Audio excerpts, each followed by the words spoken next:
Good morning, viewers and listeners. Moscowitz online live stream. You're welcome to join the program, of course, if you happen to be listening right now in the real time. The number is 617-396-4830. That number again is 617-396-4830. I am presently, in my older age here, taking college courses. It's interesting to get back and see what's being taught in our universities, and it's a pretty good snapshot where I'm going.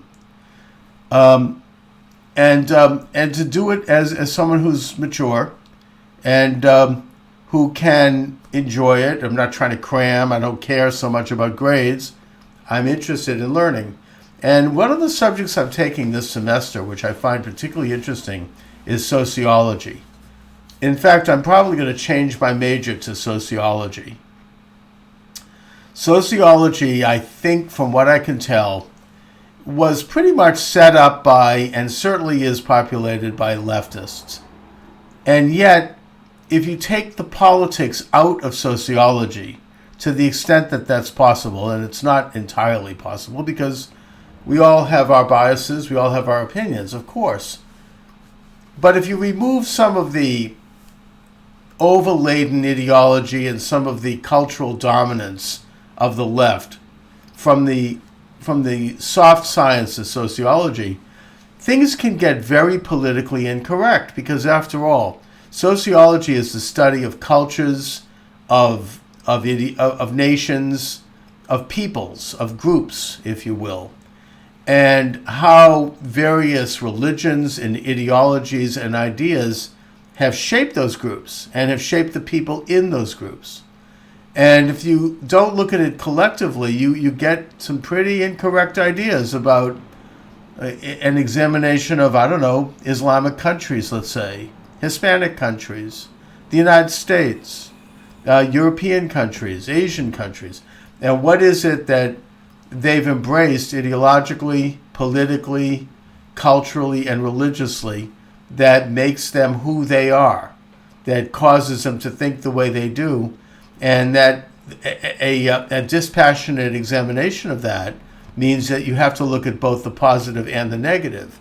And when you get into some of the negative, that goes against the leftist narrative.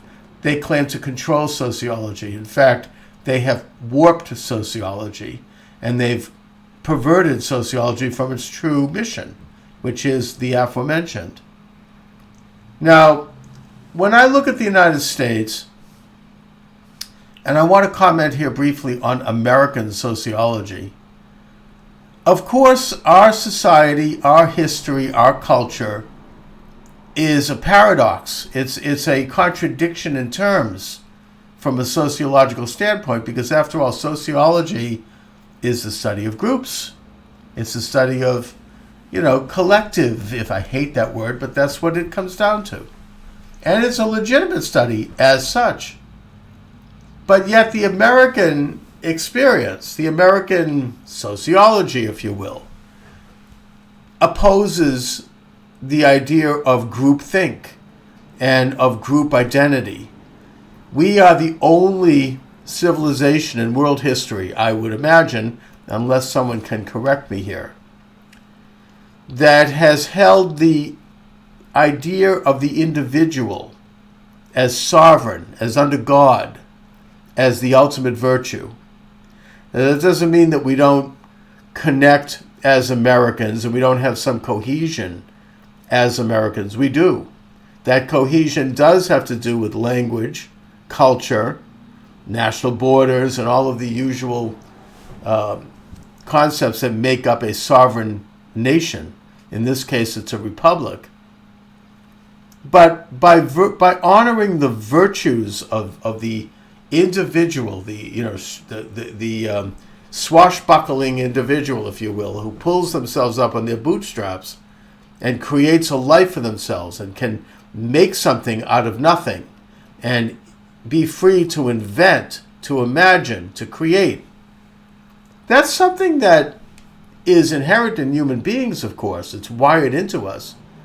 But America is unique in that we are the first society, and again, correct me if I'm wrong here, because I'm just studying this. We are the first society to hold that as its ultimate virtue, to honor that. Now, where does that idea come from?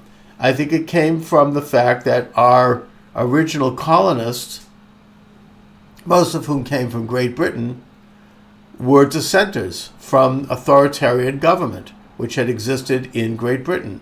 As the Church of England, once it replaced the Roman Catholic Church, it actually became more authoritarian than Catholic countries.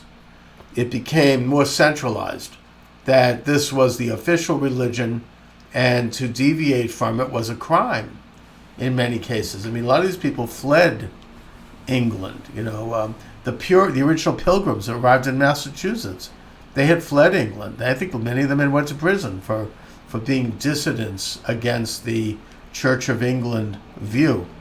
So we were made up right off the bat of people who wanted to be free, who wanted to think for themselves, who wanted to create their own lives.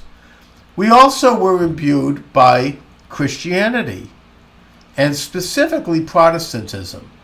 I mean, I would say that if you wanted to look at societies and cultures that are more Catholic in nature, you could look south of the border: Mexico, Brazil, Argentina, Cuba even, Latin America, in other words, and look to old Europe, Spain, Italy, France, Poland.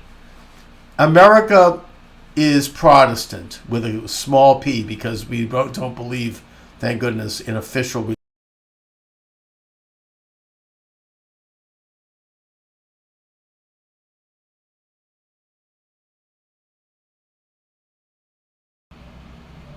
of what our founding generation adhered to.